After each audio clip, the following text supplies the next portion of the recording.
Hello. അപ്പോൾ ഇത് new ഇയറിൻ്റെ അന്ന് എടുത്തു വെച്ചിട്ടുള്ളൊരു വീഡിയോ ആണ് കേട്ടോ. അപ്പോൾ രാത്രി നമ്മൾ ന്യൂ ഇയറായിട്ട് എവിടെയും പോയിട്ടൊന്നും ഉണ്ടായിരുന്നില്ലല്ലോ. ക്യാമ്പൊക്കെ കഴിഞ്ഞ് വന്ന് ആകെ ശോകമുഖമായിരുന്നു. അപ്പോൾ അത് കാരണം രാത്രി നമ്മൾ ചുമ്മാ ഒന്ന് എറണാകുളം വരെ പോകാമെന്ന് വിചാരിച്ചു. വെറുതെ നമ്മുടെ ക്വീൻസ് വാക്ക് വേ പോയി കുറച്ച് നേരം ഇരിക്കുക എന്നുള്ളൊരു മൈൻഡ് സെറ്റിലാണ് ഞങ്ങൾ ഇറങ്ങിയത്.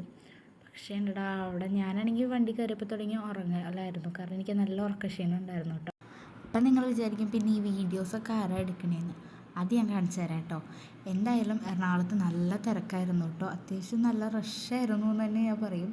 കാരണം നമുക്കൊരു ഭയങ്കര റിലാക്സ്ഡ് ആയിട്ട് ഇരിക്കാനുള്ളൊരു ഫീലൊന്നും ഉണ്ടായിരുന്നില്ല.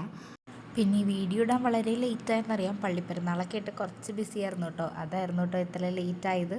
ഒരു പ്ലാനൊന്നും ഉണ്ടായിരുന്നില്ല. ഇങ്ങനെ വെറുതെ ഇരുന്നപ്പം അങ്ങനെ പോകാമെന്നും പറഞ്ഞിട്ട് ഇറങ്ങിയതാണ്.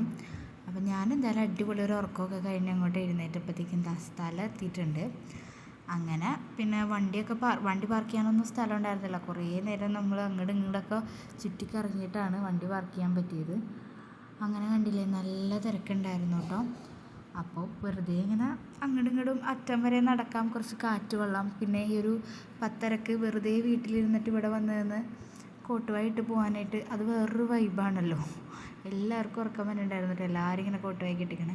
അപ്പോൾ തീരെ ഫ്ലാറ്റ് ഉണ്ട്. അപ്പോൾ ഞങ്ങൾ പിന്നെ അവിടെ നിന്ന് അതിൻ്റെ നിലയൊക്കെ ഒന്ന് എണ്ണി. ഇങ്ങനെയുള്ള ചെറിയ ചെറിയ വട്ടുകളൊക്കെ ഉണ്ട് കേട്ടോ. അപ്പോൾ ഇതാണ് എൻ്റെ ക്യാമറ അസിസ്റ്റൻസ് കേട്ടോ. ഇവരാണ് എനിക്ക് വീഡിയോസ് എടുത്ത് തന്നെ, ചിച്ചുവിനെയും. അങ്ങനെ ഇവരുള്ളതുകൊണ്ട് ഞാൻ സുഖമായിട്ട് കിടന്നങ്ങോട്ട് ഉറങ്ങി. പിന്നെ അത് ഇവിടെ ഈ മോതിരം ജ്വല്ലറീൻ്റെ കുറേ സംഭവങ്ങളുണ്ടായിരുന്നു. അത് പിന്നെ നമുക്ക് എപ്പോഴും ഒരു ക്രേസ് ആണല്ലോ. അത് കഴിഞ്ഞ് ഇതാ ഇവിടെ ചെക്കന്മാരുടെ തുള്ളലുണ്ടായിരുന്നു കേട്ടോ. അങ്ങനെ കുറച്ച് നേരം അതൊക്കെ ഇങ്ങനെ കേട്ട് കുറച്ച് വൈബടിച്ചൊക്കെ നിന്നു. അത് കഴിഞ്ഞിട്ട് പിന്നെ നമ്മൾ നേരെ തിരിച്ച് വീട്ടിൽ പോന്നു.